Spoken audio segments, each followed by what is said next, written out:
Le grand jour est arrivé, l'Expo 64 est ouverte. Pendant 6 mois, la 6e exposition nationale suisse va être sur terre et sur l'eau, le miroir de notre pays. Au moment où M. von Moos, président de la Confédération, ayant à ses côtés M. Desplan, président de l'Expo, coupe le ruban symbolique, toutes les cloches de Suisse sonnent à toute volée, montrant par là que cette Expo est l'œuvre de toute la nation, qu'elle incite à méditer sur l'existence d'un peuple et d'un État. Pour le visiteur, c'est un émerveillement de tous les instants, car cette exposition est un original et vaste jardin plein d'élégance. Du haut de la tour appelée Spirale, haute de 83 mètres, la vue s'étend sur les 600 000 mètres carrés de l'enceinte. Le monorail, quant à lui, parcourt tous les secteurs par le chemin des écoliers, et cela en 2 circuits. À proximité du port, qui est un enchantement, se trouve l'église interconfessionnelle, située dans le secteur L'Art de Vivre, panorama des ressources dont on dispose pour satisfaire ses aspirations spirituelles et matérielles, sans oublier les plaisirs de la table qui ont pris l'aspect d'un mirage.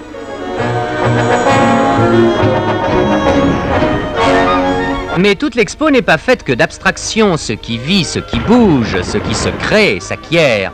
Bref, le concret est partout présent. L'architecte en chef, Alberto Kamenzind, l'a bien souligné, l'homme est au premier plan. Dans le secteur des communications et des transports, le confort des chemins de fer est mis en évidence. Et la vision gigantesque de roues de locomotives en mouvement montre que l'ère du rail n'est dans le fond qu'à ses débuts.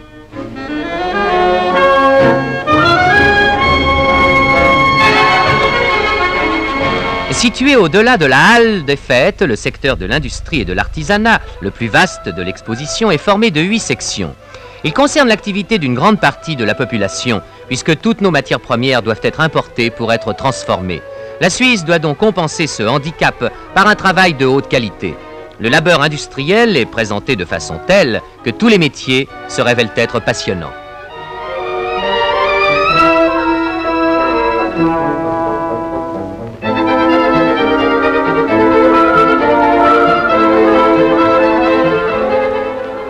La visite se poursuit au secteur de la terre et de la forêt, où l'agriculture est montrée sous toutes ses faces. Entre la tradition et l'évolution, l'agriculture suit un chemin difficile vers l'avenir.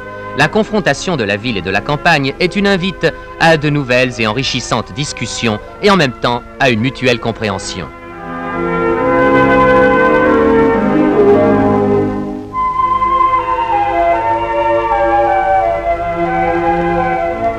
Et pourquoi ne devrait-il pas y avoir à Lausanne de vieilles images? Elles appartiennent aussi bien à la Suisse d'hier qu'à celle de demain. La technique toujours plus poussée ne peut supprimer l'amitié ancestrale entre l'homme et les animaux, un sentiment que connaissent tous les paysans du monde.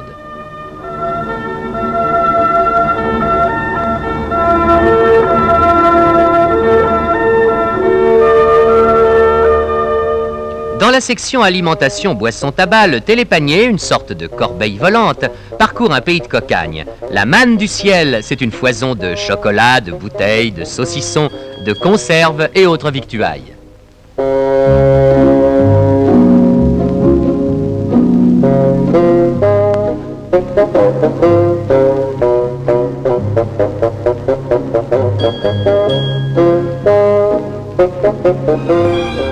Double choix ici, la marche à pied ou la traversée sur un tapis roulant le plus long d'Europe.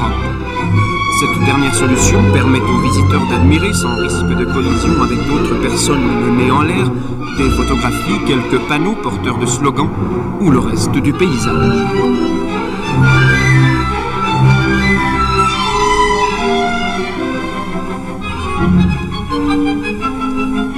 Voyage sur tapis, approche de la terre ferme, petit saut. C'est le moment de faire connaissance avec ce secteur composé de 5 sections annoncées au moyen de grands panneaux. À quelques heures de la fermeture définitive de l'exposition nationale, le record des entrées était battu. 165 000 visiteurs avaient tenu à vivre cet événement. Foin de la fatigue, il fallait être là. Pour une visite complète, bien sûr, il était déjà trop tard, mais pour les regrets, il y avait encore du temps. Ce jour-là était consacré à la flânerie et au divertissement. Il y en avait qui prenaient les choses au sérieux, mais à vrai dire, ils travaillaient pour la postérité. Les trains miniatures avaient doublé leur convoi. La machine de Tinguely attirait encore les regards, la curiosité, l'ironie ou l'admiration.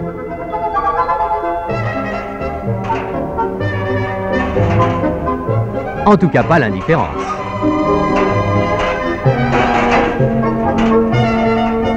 Les montagnes russes ne chômaient pas.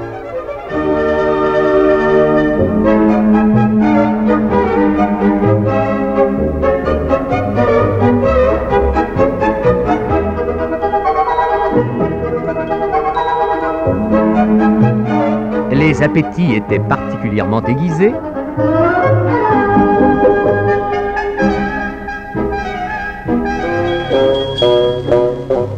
Trois flèches géantes, 3 fusées montent la garde du ciel devant un hérisson géant muni de 141 piquants de béton.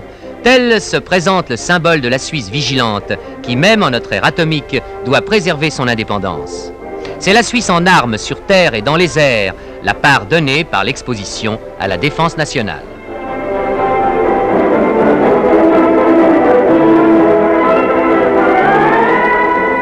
Le cœur de l'expo, c'est la voie suisse, qui correspond à ce qu'était la grande voie de l'exposition de Zurich de 1939.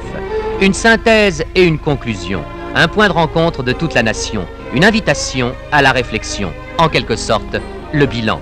On repense aux grandes constantes de notre histoire, aux luttes entre la nature et l'homme, entre la diversité et l'unité, pour les droits et la liberté. Cependant, à l'expo, l'autocritique ne manque pas. Les libertés politiques doivent recevoir une nouvelle sève, se libérer de la routine et de l'indifférence. Cette exposition de Lausanne est donc une interrogation. Où en sommes-nous? Que nous réserve le futur? Nous devons prendre conscience des problèmes actuels que nous devons résoudre pour l'avenir.